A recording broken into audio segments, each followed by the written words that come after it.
What's good, YouTube? My name is Davion Floyd, and I'm here because I want to take y'all on a journey with me where I'm looking to transform myself into a legitimate business and teach y'all how to do the same thing at a high level. That's going to include building my credit, you know, adding some trade lines on there, buying some primaries, getting added to a couple of credit card accounts as the authorized user, and then cleaning off, those inquiries, delinquencies, collections, all that kind of stuff. I ain't got none of that on my credit, but some of y'all might. So cleaning all of that off of your credit, and then also building a relationship with a single bank at a time. Specifically, I'll be using Navy Federal Credit Union.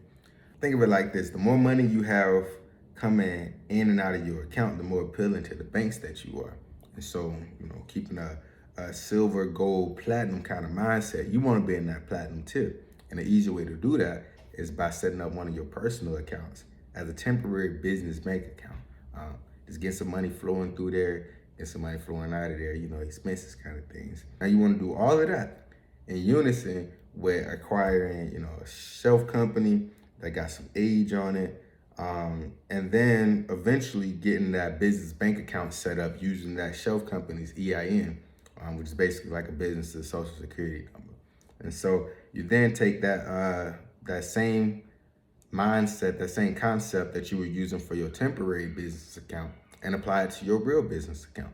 And so now you got revenue coming into your business account. You got expenses coming out of your business account. And eventually you can even set up payroll. And that becomes a major game changer when you get into those PPP loans that folks been out here scamming with, buying shoes, designer, all that kind of unnecessary dumb moves, but just blowing money.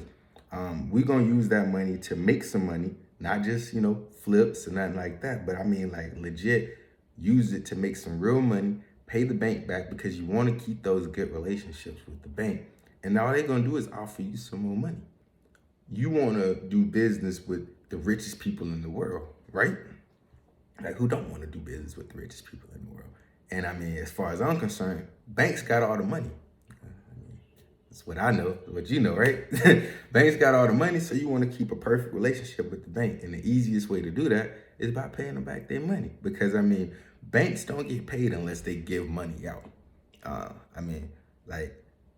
Without interest, banks make no profit. They have to make interest in order to make profit. It's that simple. So, yeah, that's what I got for y'all. But before I get too far into that and, about my agenda and where I'm actually trying to go to, circle back with a little backstory to where I came from. So like I said in the beginning, my name is Davion Floyd. I'm 23 years old, Gemini, from Auburn, Alabama. Two single parent households for a little while. I was the youngest of four on my mom's side, but the oldest of three on my pop's side. And they eventually married two different people and chose two completely separate lifestyles. My pops, military, very strict. I think he retired when he was like 39. 21 years after I was born. Got a wife who's just as successful as he is. And both of them are God-fearing people who are well on track for generational wealth. Like I said, they got two other kids outside of me that they set for life. All they got to do is graduate. And they worked hard for that. And so because they worked hard for it, they don't want to give me anything necessarily. So, they just want me to work hard for it. And that's respectable. I can't do anything but accept that. But because they expect me to work just as hard as them to get in their same position or better, that make Pops like my biggest competition. Well, we keep it friendly though. So no biggie there. With my mom's, the atmosphere wasn't as prosperous, but oddly enough, that's where I chose to be at. Like, I prefer to be there. Now, don't get me wrong, we never went without, nothing like that. Mom's didn't struggle on that kind of level. We lived comfortably. It was just they never left that environment. It was just so stagnant there. And it was ultimately me realizing that it wasn't no money out there in the streets that really pushed me to want to go to college. Now, I've always been like naturally smart anyway. And Pops had made it clear when I was like maybe 8, 9 years old. He was like, it's either college or the military. So start thinking on that early because, I mean, that's your options. Got to college and I mean, took off freshman year. Had a 3.4 GPA that first semester. I crossed Alpha that second semester, and I mean, it was up from there, right? Wrong.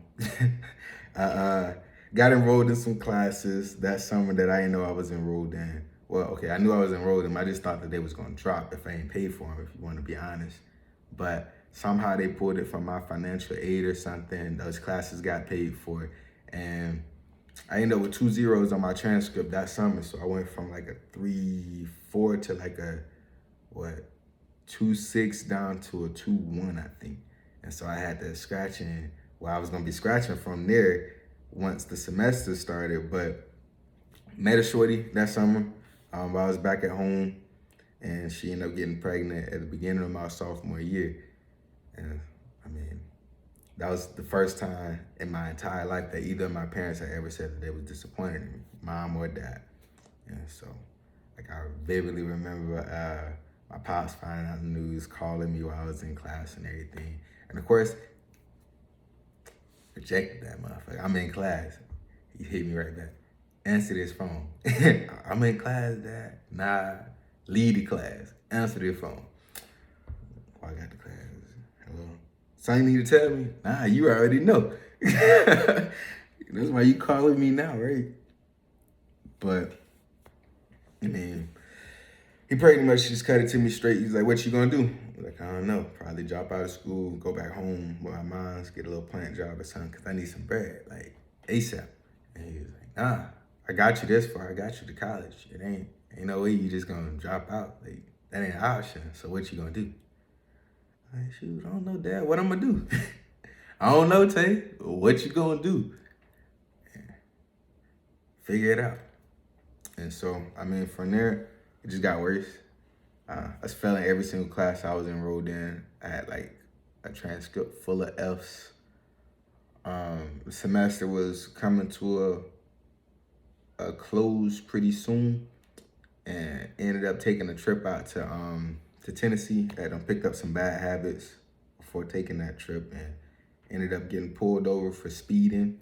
Officer pulled up to the car, and of course, rolled down the window, whatever. He said, I pulled you over for speeding, but I'm gonna let you off with a warning for that.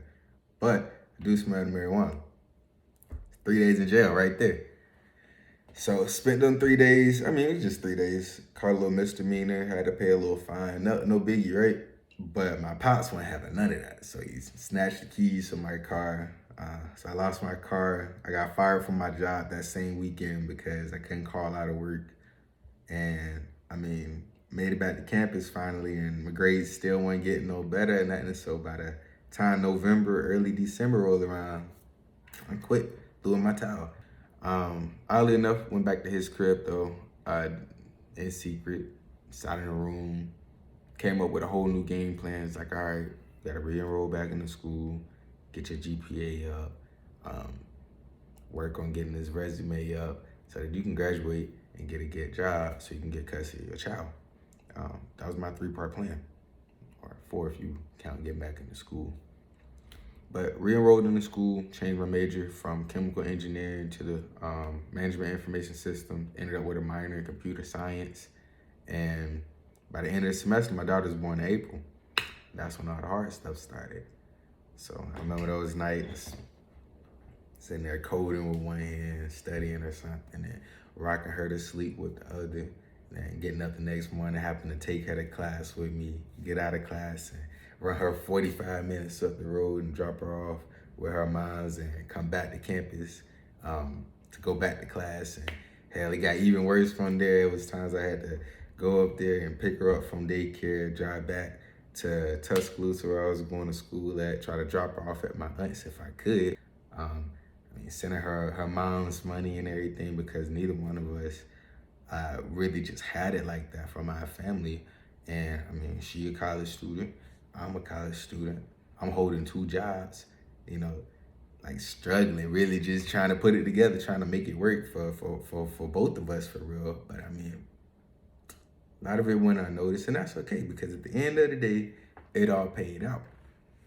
Fast forward, and I'm 3 years into that plan that I was telling y'all about, almost 4, and I done graduated from the University of Alabama with a 3.25 GPA. Like I said, MIS major, computer science minor. Had president's list a couple times, dean's list a couple times, and I graduated with an amazing job working at AT&T here in Dallas, at the headquarters, actually, oddly enough. And so that led to my last and final piece of my plan, which was getting custody of my child. And I have joint custody of her, 50-50, no child support. So if you don't take nothing else from this video, make sure that you have a plan with any and everything that you actually put your effort into. I say that to say that that wasn't the end of my plan. That was my 5-year plan 3 years ago. My new 5-year plan includes, getting out here to the new city. And once you out here, network, figuring out who know what, who's plugged into what, that kind of thing. Because I got out here, and first thing I told myself was like, hey, if you look up in this year 3 being here in Dallas and you ain't made no real connections, no real moves, you doing this wrong. So I hit the ground running as soon as I got here. Set up shop downtown, real close to work and everything like that. But just a great area to be out in and socialize. I don't know if y'all familiar with Dallas or not, but Deep Ellum is where I originally moved to. And I'm just out there cruising through the street and happened to stumble across a guy that we gonna call Coach. Now, Coach is the source of all of this information that I'm gonna be sharing with y'all. But I don't want y'all to just take my word for it. I don't want to just come and just drop this on y'all. Like, I want y'all to be able to see that everything that he's telling me is completely valid by watching me do it. That's the whole point of this YouTube. This camera right here is for y'all to feel like y'all gonna literally walk into the bank with me and make these transactions with me. And we're gonna take this like to a whole nother level, man. I'm talking like we were doing international business. Like I said, fixing credit, getting those shelf companies out there, all of this stuff. And I'm gonna be y'all coach. Our coach is for me. He's my source of all this information. I wanna be y'all source of information. So please make sure y'all like, comment, and subscribe so that y'all don't miss a thing. Because all of this is building blocks. It's just like one episode just gonna build on another. This is just the backstory. We still got so much fun to have, and there's so much money for us to get out here this year. Y'all stay focused, stay tuned.